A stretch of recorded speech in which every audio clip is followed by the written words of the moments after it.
So when I was here in 2009, my organization was only a year and a half old. And I had founded this nonprofit called Project H after working as a designer and in architecture and construction. And I was fed up with doing projects that felt totally disconnected from people and problems and impact. So I started this organization to try to figure out how to do that type of work.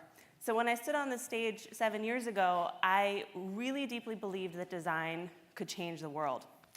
I was working on projects like this. This is a redesign of a water transport device in sub-Saharan Africa and fixtures for a pediatric hospital in Mexico City and playground equipment in Central America.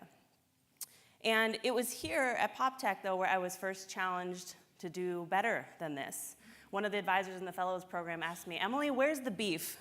And they were right. My heart wasn't in these projects because I was a world away, and I felt disingenuous and disconnected from these communities. And they ended up really being design exercises and not really impactful.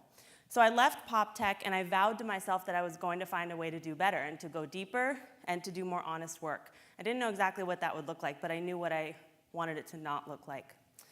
So 4 months later, I got an email from this guy. This is Dr. Chip Zollinger. He was the superintendent of a rural school district in northeastern North Carolina. And he emailed me and asked me and my partner at the time, Matt Miller, to come down to his school district and basically help him save it. There were students dropping out, the test scores were abysmal, he couldn't find enough good teachers, and on and on and on. And so he said, I've tried everything, so I'm emailing a couple of designers. I was like, great, we'll be there. So I flew down there, and over the next year, I started flying back and forth from San Francisco to Bertie County and working on projects like this. These are renovated computer labs, this graphic design campaign to advertise free broadband internet to the school district families. And these are fine projects, but it became clear pretty quickly that we had to make a choice. We could walk through door number 1 and repeat the errors of the past where we were parachuting in and doing something and leaving, or we could really go deep and become invested in Bertie County as citizens and not just as designers. So I said to Dr. Zollinger, can we teach a class? Can we teach a high school class where we work with high school students to design and build full-scale pieces of public architecture for their community? Basically shop class with a purpose. And he said, sure. So I moved down there. I moved to rural North Carolina. I rented a house downtown. I registered to vote. My partner and I took over this old abandoned barn in the back of the high school campus and turned it into a shop and a studio. We met all kinds of families and students. We went to the community college down the street and we said, hey, can you partner with us so that we can offer 17 college credits to our students over the course of this year? All of our students were first-generation college goers. And then we opened the doors on the first day of school, and it all kind of hit me like, I guess I'm a high school teacher now. And we asked our students on the very first day, what do you want to build to make your community better? And then we spent the rest of the year building the answer to that question. And the answer, which our students, their families, business people, the mayor, the town councilman, local farmers all said, is that they wanted a farmer's market. And that made so much sense. This is a food desert. It's a town of 1,500 people. You have high obesity rates, really low public health, a stagnant economy. It made perfect sense for so many folks. So we took our students to the state farmers market to look at what a farmer's market is, what works and what doesn't, what do we want ours to look like, what do we want it to not look like. We made a ton of models. We looked at a lot of architectural precedent studies ranging from Buckminster Fuller to Mies van der Rohe and random outdoor pavilions. We prototyped a ton of building details because we had to build in a hurricane and a flood zone. We showed our work to the public, to the mayor, to the town council, to Rotary clubs. We asked for feedback. We took their feedback. We went to the building department and we worked with an engineer to get our construction documents approved. And the mayor gave us a plot of land to build on. So somewhere along the way, I fell like madly in love with my students. I was eating Thanksgiving dinners with them. We were playing cornhole, beanbag toss in my backyard. I ended up tutoring like half of them in pre-calculus.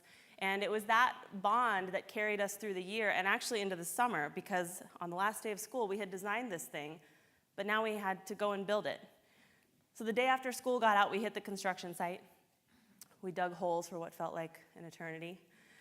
We poured concrete in those holes to make our foundation footers. We hand assembled our structural trusses because you can't legally operate a power tool on a construction site if you're under the age of 18. We raised those trusses into the air, and I watched as my students watched this thing grow out of the ground that was a model on their desk like 3 weeks before. We were this crazy ragtag construction crew of 16-year-olds who were black, white, female, male, and I was their foreman, forewoman. But we got up every day, and we sweat, and we bled, and we got it done in 110-degree heat because we were all invested in seeing this thing through. And then at the end of the summer, we opened the Windsor Farmers Market. And on the first day, 12 vendors and about 150 people came out to sell their goods. And the mayor gave my students the key to the city. And my student, Karan, who's in the striped shirt, he took the microphone from the mayor and he said, "I'm going to come back here someday with my kids and tell them that I built this." Karan just graduated from Eastern Carolina University, and he also just became a father. So the farmers market also is thriving. It's been 5 years. There's over 50 vendors, and it's created 4 new businesses downtown and 15 new jobs. And this project fundamentally changed the way I thought about design and building and community. It was proof that I didn't have to go big and wide and be everywhere in order to have an impact, but maybe the best impact I could have was to have intimate relationships with human beings and to go and do audacious, amazing things with them. So since then, we've kept our focus very small and personal. Over the next 2 years, we built this series of pop-up farm stands to make a more networked system of farmers markets in Bertie County, North Carolina. And then we also brought our program to the Bay Area to work with students from Richmond, Berkeley, and Oakland. And with them, we built a shipping container classroom. We built their own school library because their charter school did not have a library facility. And they designed and built 2 micro homes for the homeless. And then I went even smaller. I have experienced and observed gender disparity in my classroom, in my own life and work, and so I created this space called Girls Garage, which is a physical place for girls ages 9 to 16, and sometimes their mothers, to come together and to be brave and to build stuff for their community. So over the past 4 years of working with these girls, I've taught about 200 young girls how to weld, how to use a chop saw, how to mix and pour concrete. And in partnership with the local women's shelter, we have designed and built about 12 pieces of furniture to improve that facility and improve the lives of the women who live there, who are homeless or victims of domestic abuse. So I do still think that design can change the world, but maybe I think that world is just a little bit smaller and a little bit more intimate and more human-sized. I think that focus matters. I think that being in and of a place matters. And I think that handshakes and eye contact and hugs and tears matter.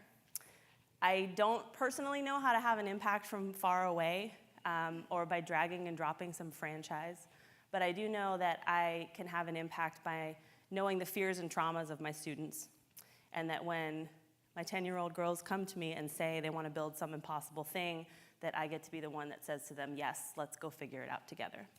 Thank you.